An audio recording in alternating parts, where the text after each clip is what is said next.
Greetings gamers, ex-gamers and friends and family of gamers. Well, this week has been a particularly stressful week filled with emotional uncertainty and family sickness. So much so that I've been really busy and distracted, which has stopped me from eating healthily. Under normal circumstances, when life gets like this, I tend to overeat and I eat a lot of pre-prepared foods and takeaways. Since I'm trying to lose weight, I've cut out pre-prepared foods and takeaways, and so when I'm too stressed or too busy or too tired to cook, I simply don't eat. Because I need to take 75 milligrams of aspirin every day as a preventative due to chest pains I had a year or so ago, I know I must eat breakfast. So I've been making sure my breakfast contains protein, carbohydrates and fats. The fat has either come from fish or from olive oil or both.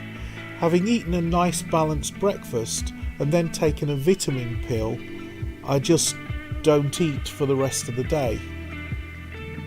This is not planned or deliberate, you understand. It's just how I've been coping with the stress and strains of life right now. And this has been the way it's been for at least 3 days now. Last week my weight took a nosedive down and then climbed back up again due to the flu putting me off my food, and after recovering I started eating more and piling on the pounds. This week started off with me piling on the pounds and now I'm nosediving again. This yo-yo dieting is extremely unhealthy, and though I'm making good progress towards my weight loss goals, I'm not doing it the way I'd like to do it, and I won't be recommending this kind of diet to anyone. In fact, I could use this experience to explain why rapid weight loss is such a bad thing. Notice in the upper graph, which shows my weight, and see how quickly it has fallen. Now look at the lower graph and notice that it's not really falling. My body fat percentage has hardly moved at all. This means for every pound of fat I lose, I'm also losing a pound of muscle, and chances are my bone density is suffering also. As soon as my life settles down and I start to eat normally again, this weight is going to pile on really fast. The most concerning thing about this week's attitude of too busy to cook means too busy to eat, my body has given up trying to tell me that I'm hungry, and losing the ability to feel hungry is a very frightening thing.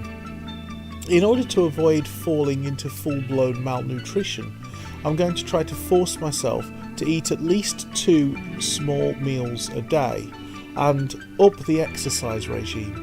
Currently my exercise regime is a bit hit and miss, consisting of occasional walks. This week I did 2 lots of 3-kilometre walks, a 3-mile walk and a 5-mile walk. That's 4 walks in 7 days.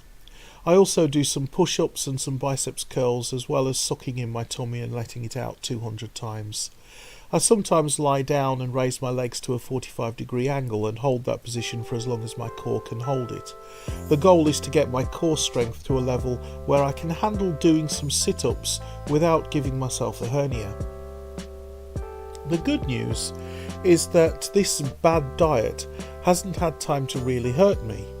A recent blood test did show a slightly high level of salt and a slightly low level of vitamin D, but my salt was only 1 point over normal and my vitamin D was only 1 point below normal. Both of these are easily remedied.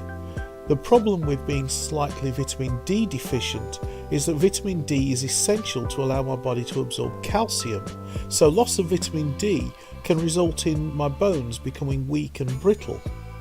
And this brings me to the topic of today's video, where I want to talk about the micronutrient calcium. Most people probably know that eating enough calcium is essential for healthy bones and teeth, and children especially should be eating enough calcium or they will develop bone deformities known as rickets. However, calcium is also really good for regulating muscle contractions, especially the heartbeat. It's also important for normal blood clotting. There's no need to worry on a day-to-day basis about the amount of calcium you're getting, as the body stores excess calcium in the bones and removes that calcium when needed, so the calcium in your blood is usually kept at a constant level. However, a diet that is poor in calcium, or a diet that's depriving you of vitamin D, followed by a prolonged period of time, can deplete the body's reservoir, leading to bone demineralization, causing weak or brittle bones. Conversely, a diet that is rich in calcium, taken consistently over too long a period, can result in an upset stomach or diarrhea. And most people in the West get plenty of calcium from their dairy-rich diet, so calcium isn't something most people should be worrying about.